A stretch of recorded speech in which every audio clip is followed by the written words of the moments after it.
इस वीडियो के अंदर हम बात करेंगे मेंटल स्टेटस एग्जामिनेशन के बारे में कि मेंटल स्टेटस एग्जामिनेशन क्या होता है।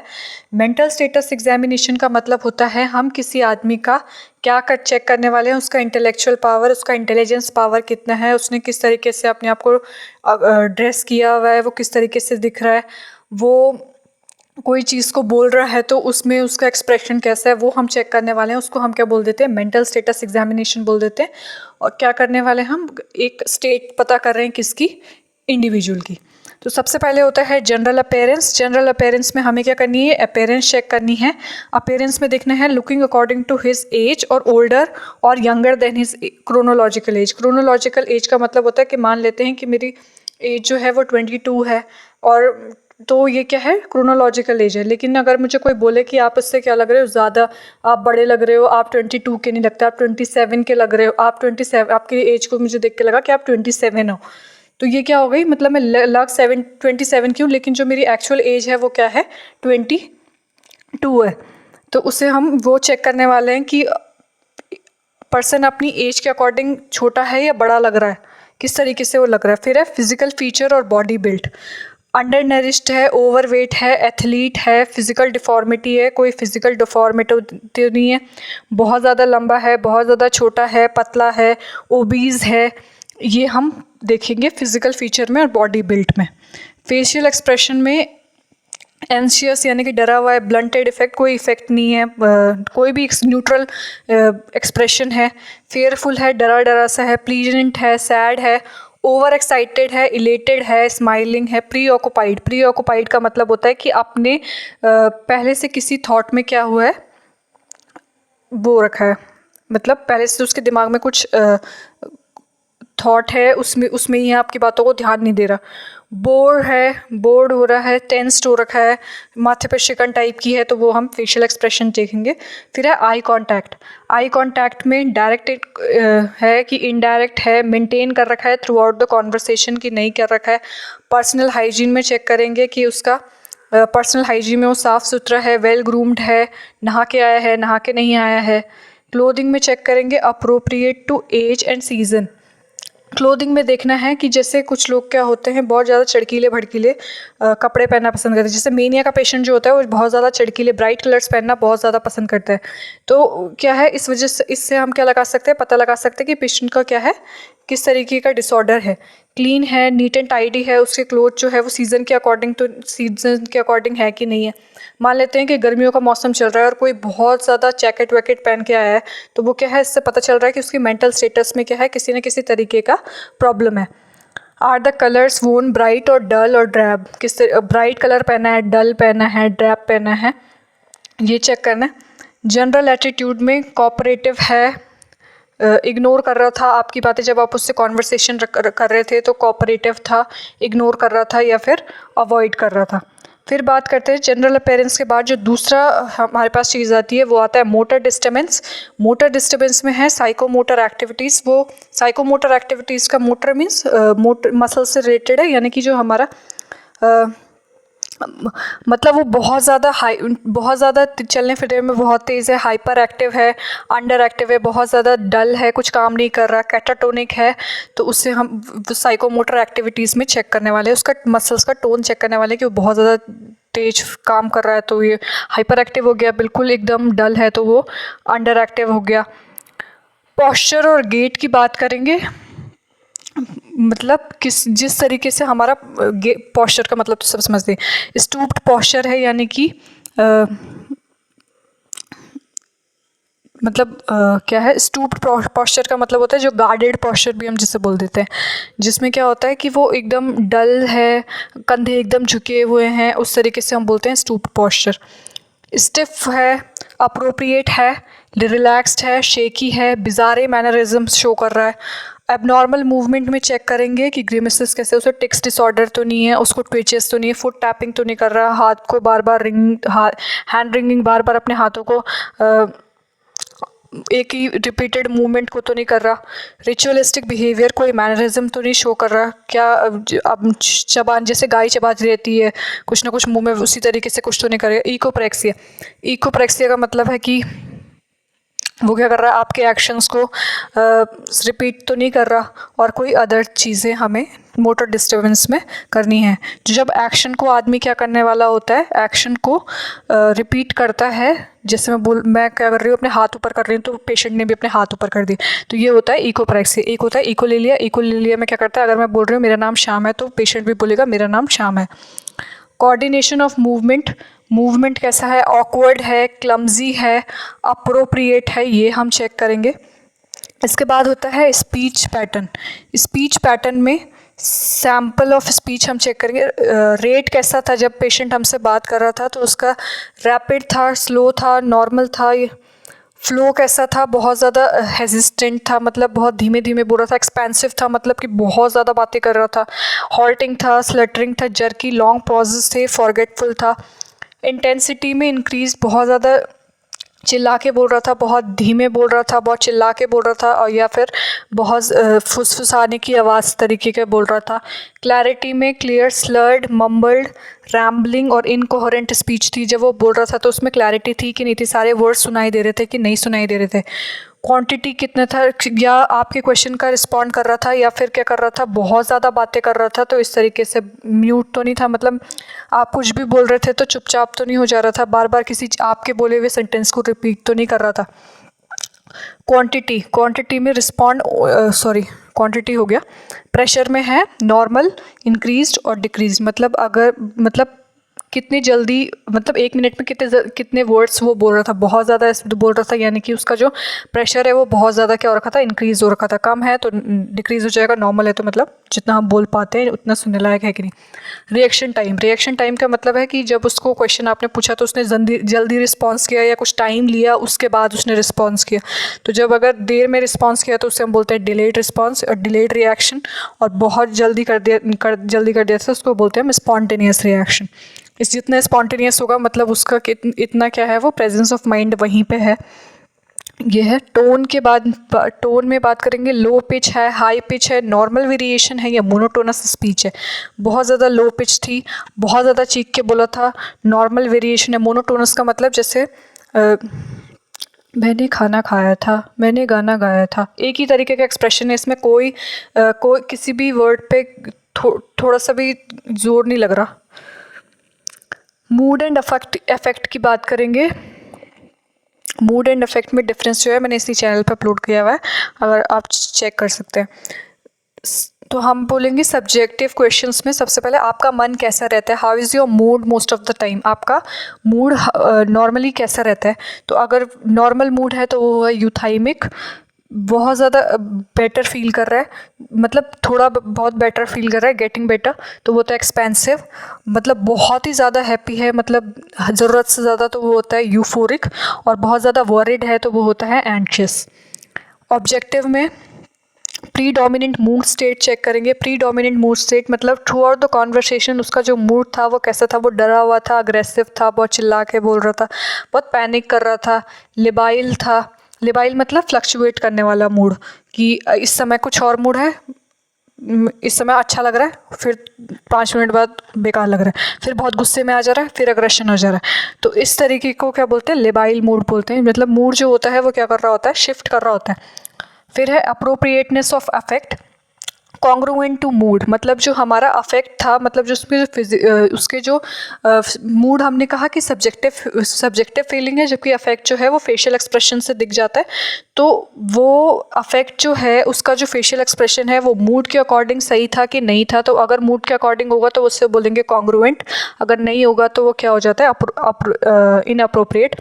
जो भी था अप्रोप्रिएट और inappropriate to subject under discussion, जो भी डिस्कशन हम सब्जेक्ट में कर रहे थे जिस हिसाब से उसका मूड था उसके अकॉर्डिंग था कि नहीं था। स्टेबिलिटी ऑफ अफेक्ट मतलब यही कि जो फेशियल एक्सप्रेशन थे वो एक जल्दी स्विच हो रहे थे या एक ही जैसे थ्रू आउट द कॉन्वर्सेशन थे। फिर आता है हमारे पास थॉट डिस्टर्बेंस। थॉट डिस्टर्बेंस में हम यही करेंगे, assess the way in which patient thought are flowing and are forming, assess presence of tangentiality, tangentiality, circumstantiality. Tangentiality का क्या मतलब होता है ये हम अगले उसमें बता देंगे। वर्ड सलाड को देखना है, नियोलॉगिज्म को देखना है, पर्सिवरेशन को देखना है, इकोलेलिया को देखना है, थॉट ब्लॉक, थॉट ब्रॉडकास्टिंग, इस तरीके के थॉट उसको आते हैं कि नहीं आते, कन्फैबुलेशन है कि नहीं है, क्लैंग एसोसिएशन है कि नहीं है। इस पे अलग से वीडियो बनाया जाएगा। इसमें मतलब ये हमें चेक करना है। कंटेंट ऑफ थॉट में ऑब्सेशनल थॉट को चेक करना है कि वो किसी काम को, रिचुअलिस्टिक बिहेवियर तो नहीं, किसी काम को वो करता तो नहीं, ज़्यादा से ज़्यादा कोई इमेज उससे दिखाई देती हो, कोई थॉट उस पर ज़्यादा से ज़्यादा आता हो, तो ऑब्सेशनल थॉट के लिए हमें क्या करना है, पेशेंट को देखना है। उसके बाद है क्वेश्चन यहाँ पे, do you find yourself ruminating about things, क्या आपके मन में कोई ख्याल जो होता है वो बार बार आता है, आप चाह के भी उसे हटा नहीं पाते, आपके मन में कुछ तस्वीरें या विचार आते हैं जिन्हें आपके दिमाग से निकालना बहुत ज़्यादा दिक्कत होता है। तो जैसे ओसीडी वाले पेशेंट होते हैं, तो ओसीडी वालों के दिमाग में एक कंटिन्यूस थॉट होता है जिससे वो बाहर निकलना भी चाहे तो निकल नहीं पाते, तो उसके लिए चेक करेंगे। मैजिकल थिंकिंग, आपको कभी ऐसा लगता है कि दुनिया में सिर्फ दुनिया में रही चीज़ों को आप पर कंट्रोल कर सकते हो, आपके चाहने से कुछ हो सकता है, मतलब कि वो जो है वो दुनिया में सब कुछ कर सकते हैं। बाकी इसमें लिखा हुआ है, आपको पढ़ना है। तीसरा क्वेश्चन है इसमें, do you have fear of special things like any insect, क्या आपको कीड़े, वाटर, हाइट फोबियाज़ को चेक करने के लिए हमें चेक करना है। Suicidal and homicidal ideas, do you feel hopeless and have it ever occur in your mind to end your life, अगर आपको कभी ऐसा लगता है कि आपको अपनी लाइफ को ख़त्म कर देना चाहिए। Do you ever feel that life is it worth living, आपकी जो लाइफ है वो सही से नहीं हो रही है, मतलब उसका जीने का कोई मकसद नहीं है, और that you would just as soon be dead, आपको बहुत जल्दी मर जाना चाहिए। Have you ever thought of doing away with yourself, if so how, आपने ये सोचा कि आपको अपने आप से दूर चले जाना चाहिए। What would happen after you were dead, अगर आप मर जाओगे तो आपको मतलब क्या होगा आगे। फिर है होमिसाइडल मतलब अपने आप को ही हार्म करना, तो अपने आप को हार्म करने की कोशिश की है कभी कि नहीं है, अपने बारे में कोई ख्याल आता है जो बेकार हो। डिल्यूजनल थिंकिंग के बारे में बात करेंगे कि आपके मन में कुछ ऐसे विचार आते हैं जो और लोगों को नहीं आते, जिस पे कोई भी विश्वास नहीं करता, तो हम क्या करेंगे, डिल्यूजनल थिंकिंग को चेक करेंगे। डिल्यूजन ऑफ परसिक्यूशन में कि शक की बिहेवियर है कि नहीं है, वो हम चेक करने वाला है। डिल्यूजन ऑफ ग्रैंडियोसिटी में कि जो हूँ दुनिया में मैं ही हूँ, सबसे ज़्यादा महान मैं हूँ, इस तरीके की सोच तो नहीं रखता। डिल्यूजन ऑफ कंट्रोल कि उसे ऐसा तो नहीं लगता कि कोई चीज़ उससे कंट्रोल कर रही है। सोमेटिक डिल्यूजन, उसको ऐसा तो नहीं लग रहा कि उसके बॉडी में कुछ चल रहा है, ये या कोई टेक्टाइल स्टिमुलेशन है, या शरीर में कुछ गड़बड़ है, वो चेक करना है। डिल्यूजन ऑफ रेफरेंस, उनको ऐसा तो नहीं लगता कि सब लोग उसी के बारे में बात कर रहे हैं, सब लोग उसी के बारे में बातें कर रहे हैं, तो ये होता है delusion of reference. Delusion of guilt का मतलब होता है मतलब क्या आपको कभी ज़्यादातर समय ऐसा महसूस होता है कि आपने कुछ गलतियां की हैं, किसी भी बुरी चीज़ के लिए आप जिम्मेदार हो, मतलब उसके लाइफ में कुछ भी होता है तो वो बोल देता है कि ये मेरी लाइफ में मेरी वजह से ये सब कुछ हो रहा है, मैं बहुत ज़्यादा, मतलब अगर बाढ़ भी आ रही है तो ये मेरी वजह से हो रहा है क्योंकि मैं ऐसा नहीं करता। डिल्यूजन ऑफ जेलस, क्या आपको कभी ऐसा लगता है कि ज़्यादातर महसूस हुआ है, ज़्यादातर लगता है कि आपके पति आपको धोखा दे रहे हैं। डिल्यूजन ऑफ जेलस में यही करना है कि अपने पार्टनर पर शक करते हैं कि नहीं करते। निहिलिस्टिक डिल्यूजन में, do you feel that this word don't really exist, कि ये वर्ड एग्जिस्ट ही नहीं करता। इरेटोमेनिया में करना है कि जो फेमस पर्सनैलिटी है वो आपसे प्यार तो नहीं करती, इस तरीके से पूछना है कि आप किसी से प्यार करते हो। इरेक्टोमेनिया में होता है, डिल्यूजन ऑफ इरेक्टोमेनिया में, कि पेशेंट को लगता है कि कोई फेमस पर्सनैलिटी मुझसे प्यार करती है, वो हुआ इरेक्टोमेनिया। फिर है परसेप्शनल डिस्टर्बेंस में आता है हेलुसिनेशन में उसको कोई आवाज़ें तो नहीं सुनाई देती है। विजुअल हेलुसिनेशन, कुछ चीज़ें तो नहीं दिखाई देती। टेक्टाइल हेलुसिनेशन मीन्स कुछ महसूस तो नहीं होता जो बॉडी में चल रहा है, शरीर में कुछ रेंग रहा हो कुछ तरीके का। गस्ट्रेटरी हेलुसिनेशन, मुंह में कुछ अलग तरीके का टेस्ट तो नहीं आ जाता है। ऑल्फैक्टरी हेलुसिनेशन, उसको अलग तरीके की स्मेल तो नहीं आती है। देन वी हैव इल्यूजन में देखना है कि क्या आप कभी क्या करते हैं, क्या ज़्यादातर समय आपको एक जैसी दिखने वाली चीज़ों को देखने में गलती होती है, मतलब जैसे आपने रस्सी को सांप समझ लेना, ऐसा कुछ लगता है। डीपर्सनलाइजेशन, क्या आपको ऐसा लगता है कि आप इस दुनिया से नहीं हैं, आपको इस दुनिया से अलग होना जाना चाहिए। डीरियलाइजेशन, क्या आपको ऐसा लगता है कि ये दुनिया में एक भ्रम जैसी चीज़ें, आप असलियत में नहीं हो। फिर है sensorium and cognitive ability. Sensorium में लेवल ऑफ कॉन्शियसनेस चेक करेंगे कि पेशेंट कॉन्शियस है कि नहीं है। सबसे पहले ओरिएंटेशन, टाइम है कि आज का, उससे पूछ सकते हैं कि आज डेट क्या है, टाइम क्या हो रहा होगा, लगभग ये बता दो, अप्रॉक्सीमेट आंसर देगा तो भी वो बेटर है। What is the day today, आज डे कौन सा है, मंथ कौन सा है, कौन सा ईयर है, ये चेक करेंगे। प्लेस में है, कहाँ पे आप हो, कहाँ पे आप रहते हो, वेयर डू यू, आपका रूम नंबर क्या है। पर्सन के बारे में किसी की तरफ पॉइंट आउट करके कर सकते हो जिसको वो जानता हो कि ये कौन है या मैं कौन हूँ, इस तरीके से। मेमोरी में what you had in your breakfast. देखो 3 तरीके का मेमोरी होता है, इमीडिएट मेमोरी, रीसेंट मेमोरी और रिमोट मेमोरी।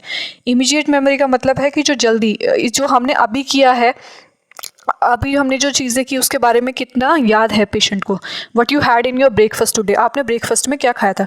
रीसेंट मेमोरी का मतलब होता है कि आपने थोड़ा कुछ दिन पहले आपने क्या किया था। Have you had in your dinner last night, आपने लास्ट नाइट को क्या किया था, क्या आपने 2 दिन पहले टीवी देखा था, कुछ इस तरीके से।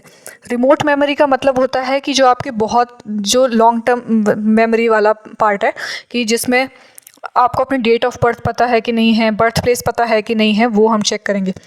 अटेंशन एंड कंसंट्रेशन, अटेंशन और कंसंट्रेशन में सीरियल 7 टेस्ट होता है, यानी कि आप क्या बोलेंगे कि 100 में से 7 माइनस करो, जो आंसर आए उसको दोबारा 7 से माइनस करो, फिर दोबारा उसको जो आंसर आए उसको 7 से माइनस करो। तो इस तरीके से आप 5 बारी उसको बोल सकते हैं, या फिर बोल सकते हैं कि बैकवर्ड काउंटिंग करो, 20, 19, 18, इस तरीके से काउंटिंग करो। Spell the word world, now spell the word world backward.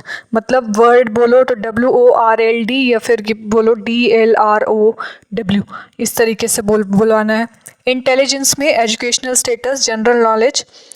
Educational status पता करेंगे जनरल नॉलेज में कि हमारा नेशनल, ऐसे क्वेश्चन पूछने हैं जो कि सबको पता होता है। जैसे हमारे देश के प्राइम मिनिस्टर कौन है, तो ये सबको पता होता है जनरली कि हमारे देश के जो प्राइम मिनिस्टर हैं वो नरेंद्र मोदी हैं।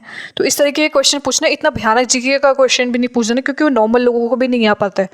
What is your national animal, who is your present prime minister, who is chief minister of Punjab. मतलब चीफ मिनिस्टर का आप कौन सा पूछ सकते हैं, जो जिस स्टेट से वो हैं उससे पूछ सकते हैं।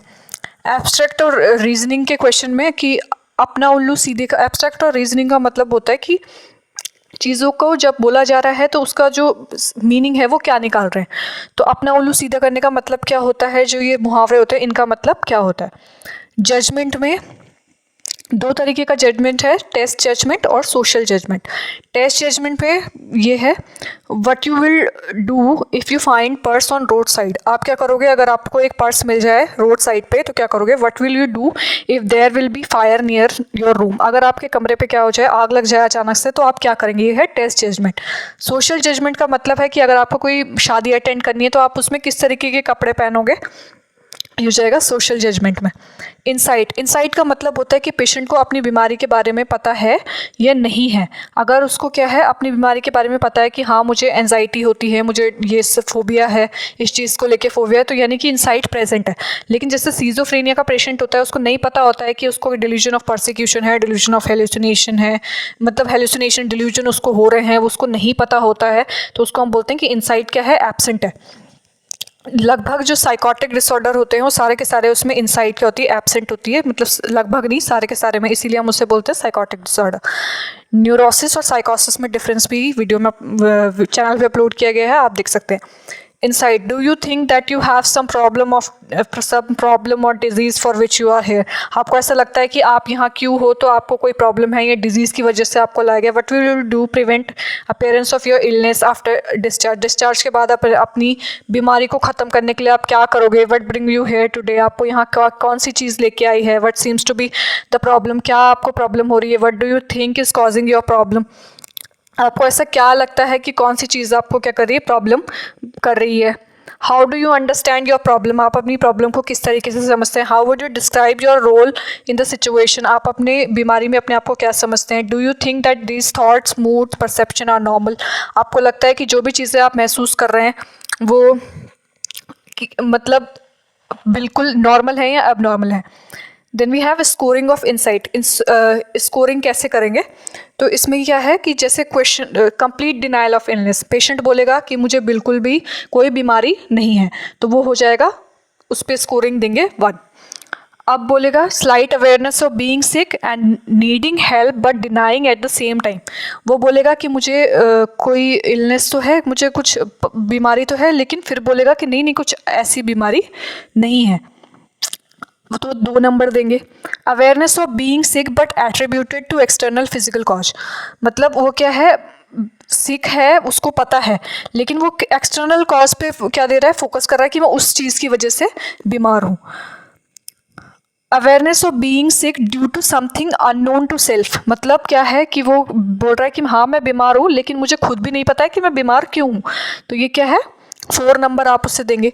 Intellectual insight, awareness of being ill and that future in social adjustment are due to own particular irrational feeling and thought, yet does not apply this knowledge to current or future experience।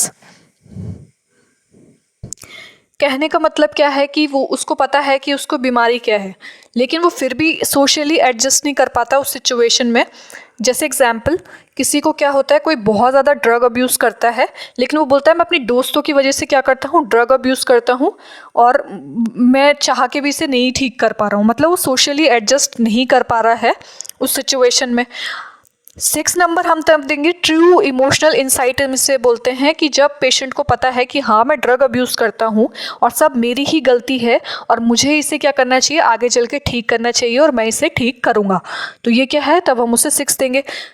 5 वाले में हमें ये देना था कि उसने क्या किया, उसको पता है कि उसको बीमारी है, लेकिन उसने क्या किया, दूसरों पे बोल दिया कि मैं उसकी चीज़ की वजह से बीमार हूँ, मैं चाह कर भी इसे ठीक नहीं कर पा रहा हूँ, ये मेरी वजह से नहीं है, तो ये इसको देंगे हम 5। और यही था इसके साथ mental status examination. I hope आपको ये वीडियो हेल्पफुल लगी हो और आपको इससे सीखने को मिला हो। वीडियो में बने रहने के लिए धन्यवाद।